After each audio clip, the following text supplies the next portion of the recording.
Hi guys, and welcome back to my channel, or if you're new here, welcome. My name is Heather, and on this channel I like to walk a very fine line between a shopping addicted makeup monster and a responsible adult with a makeup hobby. Now, I really enjoy eyeshadow singles, duochromes, multichromes, blush, highlight, lip gloss, basically everything except pressed glitter, and today we're going to be ranking all of my pastel palettes. So if that sounds like something you're interested in, stick with me, we're getting into it right now.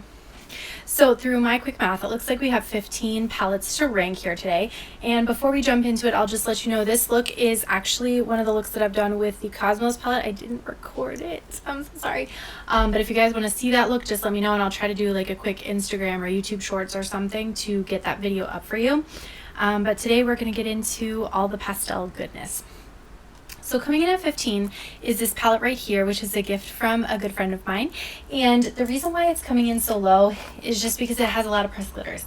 Now, I just recently, like as in a few hours ago, ordered a glitter adhesive that's like a peel off. So I want to see how that would work with like glitters like this to see if it would actually make them like safer to use around the eyes. I don't know, so it's worth a try. So I've ordered it, but obviously I just ordered it a couple hours ago, so it hasn't come in. But that might change where I put this in the future. Coming in at number 14 is the Unicorn Cosmetics Angel palette, and this palette I picked up at launch. And I picked it up because I thought it had a beautiful, beautiful color story. I was really interested in the greens that were here. And then this like very periwinkle blue purple shade really, really got to me. And I do think the mattes in here generally are nice. The shimmers in here hard pan very easily. So you see I've tried just a few of the shimmers and I feel like they hard pan quickly. So for me, that kind of brought this one down a little bit. I love the design, I love the layout of it, and the packaging is really pretty, but the actual like usability of those shimmers is a bit off for me, so that's why it ranked a little lower. Coming in at 13 is the Cara Beauty Aquarius palette. This is one of their palettes that they did for the like star signs, and I got this one because I thought this pastel yellow was a really, really pretty shade, and I do agree it's very pretty, but it does have like one kind of glittery shade which I wasn't a huge fan of, and these two shades here are duochrome, but they're really, really soft duochromes to the point where you may not even necessarily notice it unless you're like really right in somebody's face. So for me, that kind of dropped this one down in the rankings a little bit because I feel like even though it's a pastel palette, it could have been a little punchier. Coming in at, let's see, 15, 14, 13, 12, I'm already losing count, is the Peachy Queen Tiffany's palette, and they discontinued this like very shortly after they launched it. I'm certain that was due to some copyright infringement type things, but that's what this palette looks like. Let me see. Yeah, I'm fairly certain they discontinued this palette because of some copyright infringement, but I was able to get my hands on it. I think it's a pretty palette. It definitely has some like pastel kind of shades here, very soft shades. The metallics are fine, but they're not special. They're just like a straight up metallic. So this one kind of fell a little bit lower because even though it's a decent quality, it's just, it doesn't have any of those like special shades that I would otherwise want. Coming in at number 11 is one of the Sugar Pill capsule palettes, and I think this was the first one. And it looks like this. Now you can see what's number 10. This palette I put a little bit lower because this shade, I wanted so much more from it. It's like an iridescent kind of like purpley shade, and it's pretty, but it doesn't quite have the pizzazz that I want from it. I want it to be like more intense. I think it would make like a good highlighter. I just don't think it makes a good eyeshadow.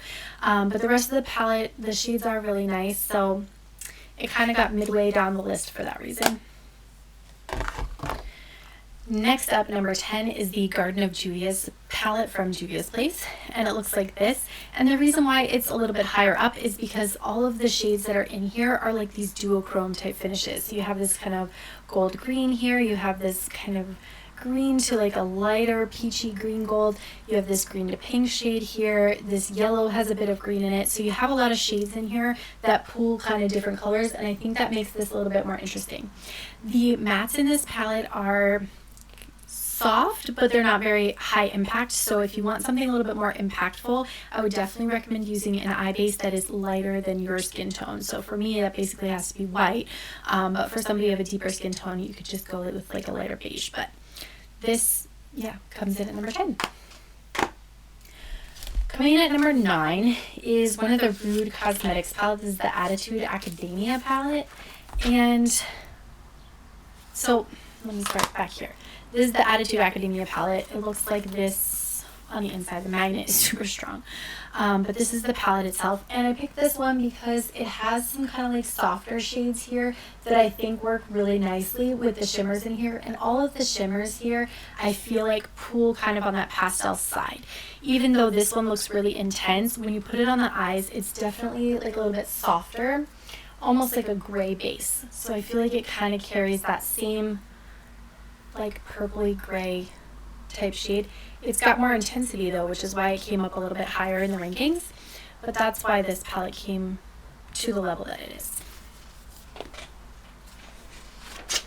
I usually find these palettes at like TJ Maxx. I think I found all but one I think I found at TJ Maxx. So if you're looking for them, that's where I would look.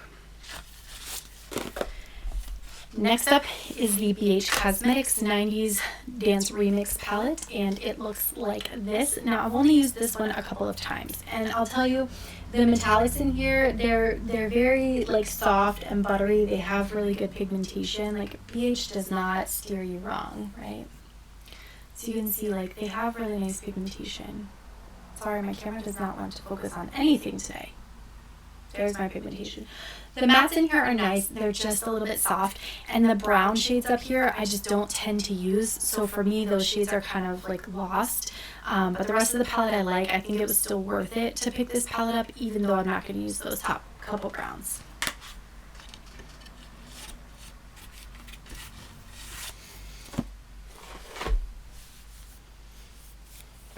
All right. Next up is the C Color Cosmetics Purple Rain palette, and this is a dupe for some Jeffree Star something or other palette, and it doesn't really matter what it is.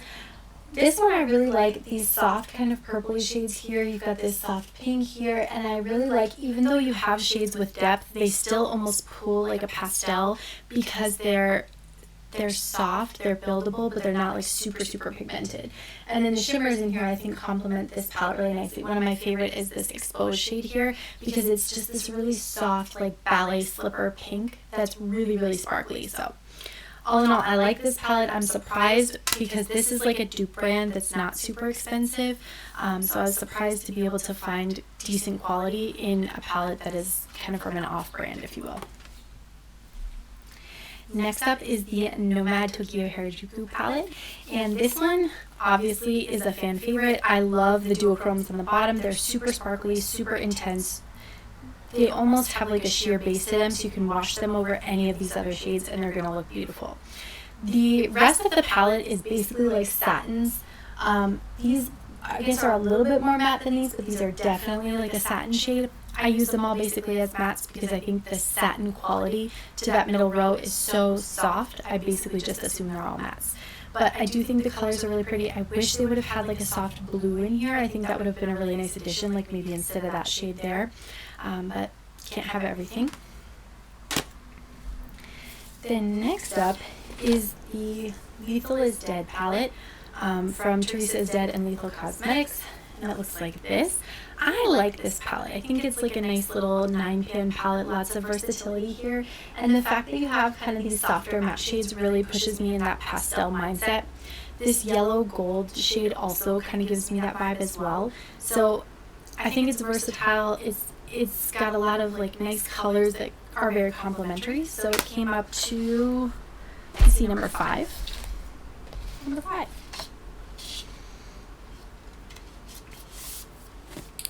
Coming in at number 4 is the Violet Voss Sugar Crystals palette. This is an old favorite. I've had this since like I started my channel, but I do really like this palette. You've got some brights here, obviously, but everything else in here is like pastel duochrome type shades.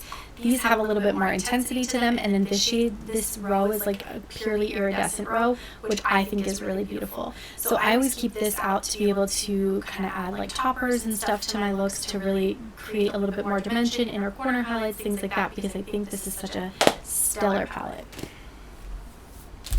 Coming in at number 3 is the Beauty Bay Retro Love palette, and this is definitely a favorite formula for me. So for this particular palette, I definitely, when I tried it, stuck to kind of the upper rows here. I didn't necessarily explore the browns as much, but I think these upper rows are really killing it. These sparkly blues are stunning. The sparkly white is really pretty as well. Even this purple was a little bit soft, but I still think it was very workable in the eye looks that I did with it. So it came all the way up to number 3. Number 2 and number 1 were a bit hard for me, and I think I could have kind of switched these around back and forth. But number 2 I put as the Nabla Soul Blooming palette, and the reason that I did that is because it is a little bit more neutral, and I feel like when I'm thinking about pastels, I'm thinking about pastel colorful palettes. So this one I ranked ultimately second for the fact that it's mostly neutrals. But you have this really soft blue in here. You've got this pastel kind of duochrome shade here. This has like a little bit of an iridescent type orangey yellow flip to it. So in my mind, I think of pastels. I think also because the packaging is very like kind of pastel soft spring colors, it really brings that theme to my mind. So it came to number 2. And then coming in at number 1 is the Glamlight Ice Cream Dream palette. And it of course looks like this. Now obviously there's a lot of bright shades in here too, like this whole top part is definitely super bright, but these shades down here give me a lot of pastel vibes, and I feel the pastels in this palette can work on a variety of skin tones, not just somebody who's super pale like me.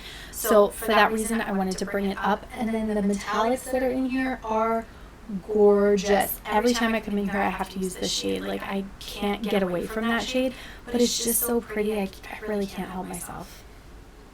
So pretty. So I had to come in at number 1. Plus I love this cool packaging. Like this is some of the coolest packaging I have in my collection. Alright, and with that said, that is everything for this video. I want to thank you guys so much for watching. Don't forget to like and subscribe before you go, and I'll catch you on my next one. Bye!